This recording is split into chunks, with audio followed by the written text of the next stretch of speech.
Hey guys, welcome back to once again. So दोस्तों, आज जिस मूवी को एक्सप्लेन करने वाले हैं उसका नाम है the call of the wild 2020।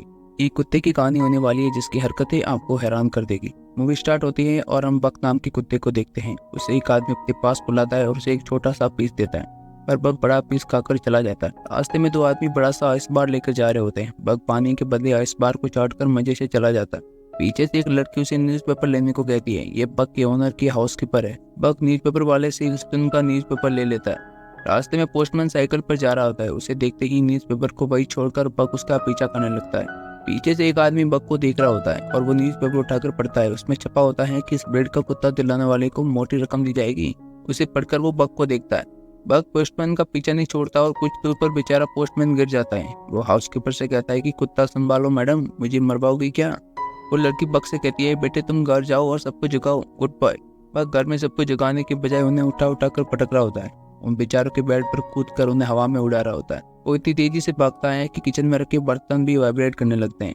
वहाँ की कुक्स बक की आवाज़ सुनते ही सारा खाना छुपा देते हैं और बक तेजी से किचन में आता है तो वहाँ उसे खाने की कोई चीज दिखाई नहीं देती। बेचारा बक बेबस होकर नौकरों को देखने लगता है और मायूस होकर कहता है, कुछ तो दे दो यार, भूख लगी है।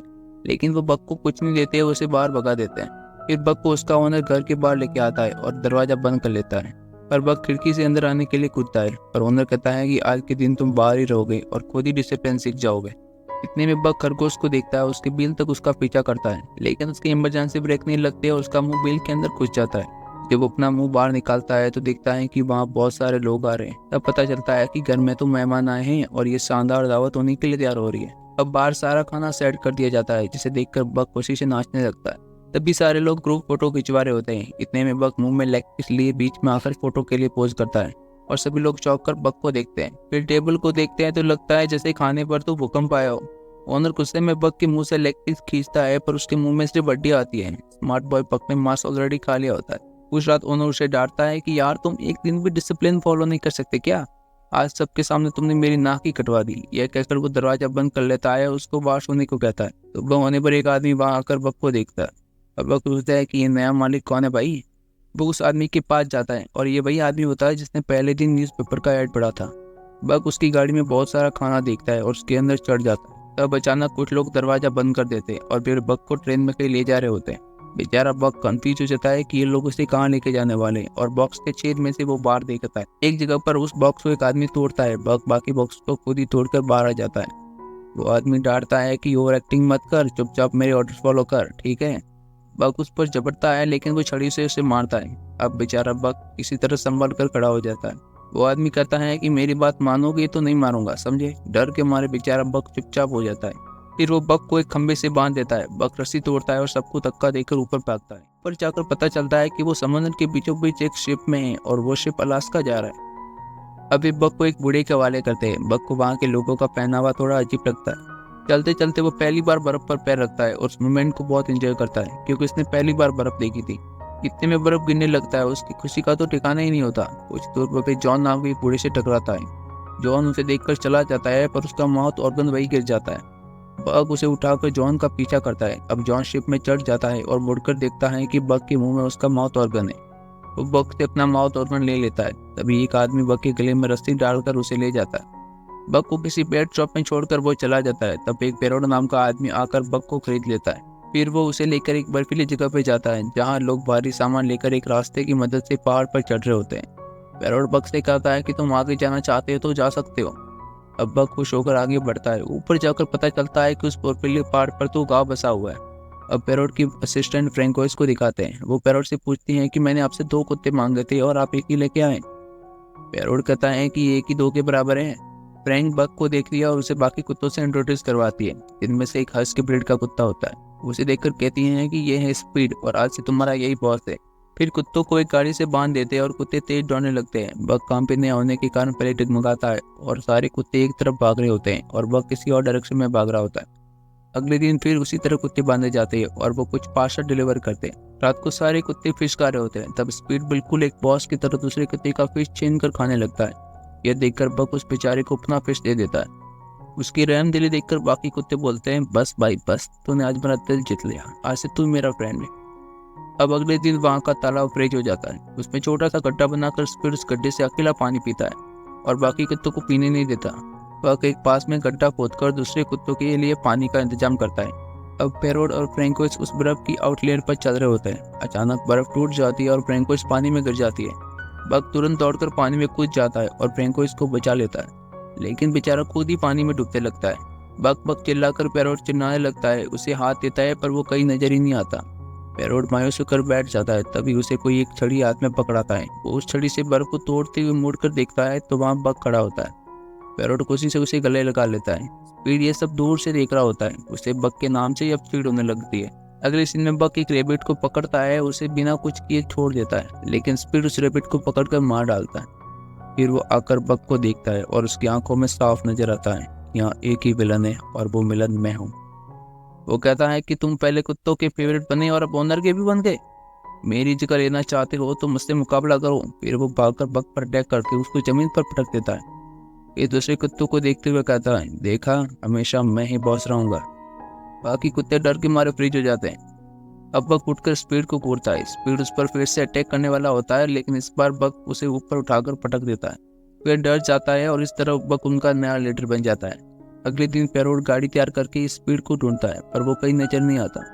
पैरोट दूसरे कुत्ते को उसकी जगह पर बांधता है, पर वो नखरे करने लगता है। तब बाकी कुत्ते बोलते हैं, मालिक, ओ मालिक, अब से हमारा नया लीडर बक है, इसको टांग दीजिए। पैरोट परेशान होकर चलने लगता है। तभी बक आकर उस जगह पर खड़ा होता है। पैरोट उसे शाबाशी देकर बेल्ट पहनाता है और गेट सेट को कहता है। ये बक और उसके साथी तेज भागने लगते हैं।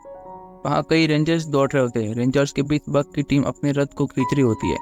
इस सीन के बारे में क्या ही बोले। तब पहाड़ से ढेर सारा बर्फ सरक कर नीचे आने लगता है। भागते भागते बक कुछ प्लान कर रहा होता है। पैरोट चिल्लाता है पर बक सीधे पहाड़ की ओर भागता है। पहाड़ के नीचे गुफा होती है। बक और उसकी टीम तेजी से उस गुफा को पार कर लेती है और वे दूसरी तरफ निकल जाते हैं। इस तरह हमारा समझदार बक सबको बचा लेता है। फिर वो अपने डेस्टिनेशन की ओर दौड़ रहे होते हैं। वहाँ पर लोगों को देखकर बक इमरजेंसी ब्रेक मारता है। उसे पता नहीं होता कि अगले सेकंड सारे कुत्ते उस पर क्रश करने वाले हैं। ये देखकर वहाँ सब लोग हंसने लगते हैं। तब पैरोट बक को बताता है कि हम सब लेटर्स डिलीवर नहीं करते हैं, बल्कि उनमें कई लोगों का दुख सुख प्यार होता है, हम उसे डिलीवर करते हैं। और ये हमारा काम नहीं बल्कि हमारी रिस्पॉन्सिबिलिटी है।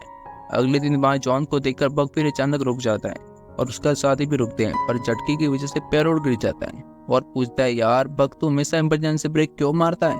तब बक कहता है, रुक यार, चिट्ठी तो लेने देना। इतने में जॉन एक लेटर देखकर कहता है, सॉरी मैं लेट पहुंचा, लेकिन ये खत मेरी बेबी को दे देना। बक वो खत पैरोट को देता है। अब गाड़ी आगे बढ़ने लगती है। एक दिन पैरोट को खत मिलता है कि अब ये डिलीवरी सर्विस बंद हो चुकी है और आगे से तुम्हें काम नहीं दिया जाएगा। बात वो बक के साथ शेयर करता है और कहता है कि यहाँ टेलीग्राम नाम की कुछ सर्विस आने वाली है और आगे से तुम्हें ही अपने साथी को ध्यान रखना होगा। यह कहकर वो दोनों उदास होकर वहां से चले जाते हैं। बक और उसके साथी भी बहुत उदास हो जाते हैं। फिर वह हल नाम का एक आदमी आकर उन सबको अपनी गाड़ी से बांध देता है। गाड़ी में इतना भारी सामान रख लेता है कि बक की टीम से खींचा ही नहीं जाता। हल बक को छड़ी से मारने ही वाला होता है कि इतने में जॉन आकर बड़ा खड़ा होता है और बक को सहलाता है। फिर वो देखता है कि गाड़ी तो गड्ढे में फंसी हुई है और कहता है कि ये देखे बिना ही तुम बेचारे को मारने चले थे। ये कहकर वो गाड़ी को रिलीज करता है। फिर बक की टीम उस गाड़ी को खींच कर ले जाती है। कुछ दूर पर वे पहाड़ पर चढ़ रहे होते हैं और बक की टीम से उतना भारी वजन नहीं उठा पाती। तभी कुत्ते थक जाते हैं और बेचारे फिसल कर नीचे गिर जाते हैं। तब बल उन्हें बहुत ही बेरहमी के साथ मारता है पर उनसे उठा ही नहीं जाता। फिर वो बक को शूट ही करने वाला होता है कि इतने में जॉन आकर वहां पहुंच जाता है और गुस्से में उसे धक्का देता है। फिर वो गन दिखाकर उसे डराता है। हल कहता है, ठीक है तुम बक को ले जाओ, लेकिन बाकी कुत्तों को हाथ भी मत लगाना। तब जॉन कहता है कि बर्फ पिघलने लगा है, अब तुम उस तरफ गए तो मारे जाओगे और ना तुम जिंदा बचोगे ना ये कुत्ते। और वो आदमी जिद करता है और बाकी कुत्तों को साथ लेकर चला जाता है। जॉन बक को अपने घर ले जाता है। बक वही आराम करता है। दूसरे दिन वो थोड़ा ठीक होता है और देखता है कि सामने का बर्फ पिघलकर अब नदी बन गई है। तब जॉन कहता है कि मुझे डर है कि उस बेवकूफ आदमी की वजह से तुम्हारे साथी इस नदी में बह गए होंगे। ये सुनकर बक बेचारा मायूस हो जाता है। शाम को जॉन एक बार में बैठकर पी रहा होता है। बक खिड़की से उसे दिखता है। तभी हल वहां आता है और जॉन को मारने लगता है। बक अंदर जाकर हल पर अटैक करता है पर जॉन उसे रोक लेता है। फिर दोनों घर लौट आते हैं। अब बक जॉन की शराब की बोतल बर्फ के अंदर छुपाकर उस पर बैठ जाता है। जॉन कहता है, बक मेरे बेटे वो बोतल मुझे दे दे, बस एक घूंट मारूंगा। वो बक को हटाने की कोशिश करता है पर बक वही अड़ा रहता है। जॉन कहता है कि तुम तो वाकई स्ट्रांग हो, पर यार मेरे बेटे की मौत के बाद मेरी वाइफ और मैं अलग हो गई थी और इतने साल में यहाँ अकेला रहा, अब तुम ही मेरे साथी हो। उसकी ये बात सुनकर बक उससे चिपक जाता है। अगले दिन जॉन एक मैप दिखाकर कहता है कि मेरा बेटा ऐसी जगह जाना चाहता था जो किसी मैप में नहीं है, क्या तुम ऐसी एडवेंचर ट्रिप पर मेरे साथ चलोगे। फिर दिखाता है कि जॉन और बक एक छोटी बोट में बैठकर नदी में जा रहे होते हैं और एक खूबसूरत एरिया में पहुंचते हैं जहां पानी के अंदर की मछलियां साफ साफ दिखाई देती हैं। दोनों दिन भर बोट में ट्रेवल करते हैं और रात को एक जगह रुककर आराम करते हैं। इस तरह उनका सफर चल रहा होता है। यहाँ हाल जॉन के घर पहुंचता है। जॉन तो वहाँ पर होता नहीं, लेकिन उसका मैप उसके हाथ लग जाता है। इसमें उसने एक जगह को मार्क किया होता है। हल सोचता है कि जॉन किसी खजाने की तलाश में भाग गया होगा और अब खुद भी जाने का फैसला करता है। अपने सफर के अंत में जॉन और बक अपने डेस्टिनेशन पर पहुंच जाते हैं। वहाँ का खूबसूरत सनसेट देखकर वे पुराने घर में पहुंचते हैं जो धूल मिट्टी से भरा हुआ होता है। उस घर को साफ करके जॉन और बक वहाँ रहने लगते हैं। अगले दिन जॉन नदी में नहा रहा होता है तो उसे सोने का टुकड़ा मिलता है। वो बक को भी सोना ढूंढने को कहता है। बक ढूंढ कर एक पत्थर निकालता है। जॉन कहता है उतना बड़ा नहीं बेटे, छोटे छोटे टुकड़े हो तो मुझे दिखाओ। बक पत्थर फेंकता है और अब की बार बड़ा सा सोने का टुकड़ा मिलता है। और वो सोचता है कि जॉन को तो छोटा पत्थर चाहिए, इतना बड़े का क्या करेगा, इसलिए वो सोने को फिर से पानी में फेंक देता है। जॉन कहता है कि मेरे बेटे ने जो कहानियां पढ़ी थी शायद वो सच्ची है, इस जगह पर सोना ही सोना है। तभी बक वहाँ भागती हुई सफेद बिल्ली का पीछा करता है। इतने में ग्रेटली बियर आकर बक को डराने लगता है, पर अब बक डर कर जंगल की ओर भागता है और वो सफेद बेनी आकर बक के पैर पर जोर से मारकर भाग जाती है। बक अपना पैर उस बेनी के फुटप्रिंट पर रखता है तो देखता है कि ये दोनों तो मैच होते हैं। अब बक को लगता है कि अरे ये तो मेरी ब्रदर की है। अगली सुबह बक नदी के किनारे बैठा होता है। भेड़ियों का एक झुंड वहाँ किसी सुअर का शिकार कर रहा होता है। उनमें से एक भेड़िया नदी में गिर जाता है और पानी के साथ बहने लगता है। कुछ दूर पर एक पेड़ गिरा हुआ होता है। भेड़िया उसे पकड़ लेता है।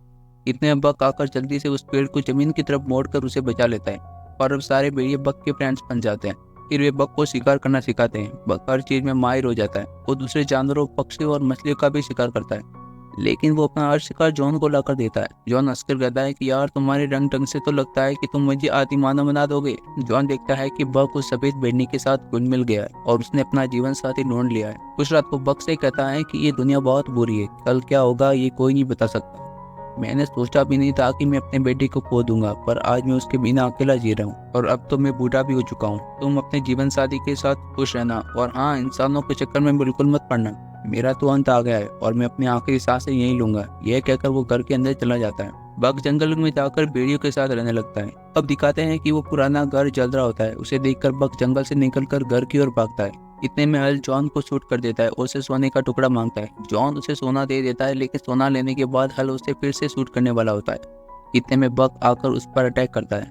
हल उसे छड़ी दिखाता है, लेकिन बक छड़ी को मुंह में पकड़ लेता है और छड़ी के साथ ही हल को जलते हुए घर के अंदर ले जाता है। उसे वही छोड़कर वो जॉन के पास आता है। जॉन की आंखों में आंसू आ जाते हैं। वो कहता है कि बक तुम मेरे लिए वापस आए, मेरा आखिरी समय आ गया है, तुम जाओ और अपने साथी के साथ खुश रहना। ये कहकर वो बेचारा वही दम तोड़ देता है। अब बक जंगल में वापस अपने साथियों के पास चला जाता है। फिर दिखाते हैं कि बक और सफेद बेड़नी के बच्चे हो जाते हैं। तभी एक दिन वही बड़ा भालू आकर बक को डराने लगता है, पर बक निडर होकर उसकी ओर जाता है तो वो बियर चुपचाप रास्ता छोड़ देता है। अब बक जले हुए उस घर को देखता है और उसे उन सब की याद आती है जिन्होंने उसे पाला पोसा था और मुश्किल समय में उसका साथ दिया। फिर ये सोचकर खुश हो जाता है कि कई मुश्किलों को पार करने के बाद उसको एक फैमिली मिल गई और अब इस झुंड का लीडर बन गया है। और बक की इसी सफलता के साथ ये मूवी यहाँ पर खत्म होती है। उम्मीद है आपको मूवी पसंद आई होगी। अगर आंसर यस है तो वीडियो को लाइक एंड चैनल को सब्सक्राइब जरूर कर दीजिएगा। Thanks for watching.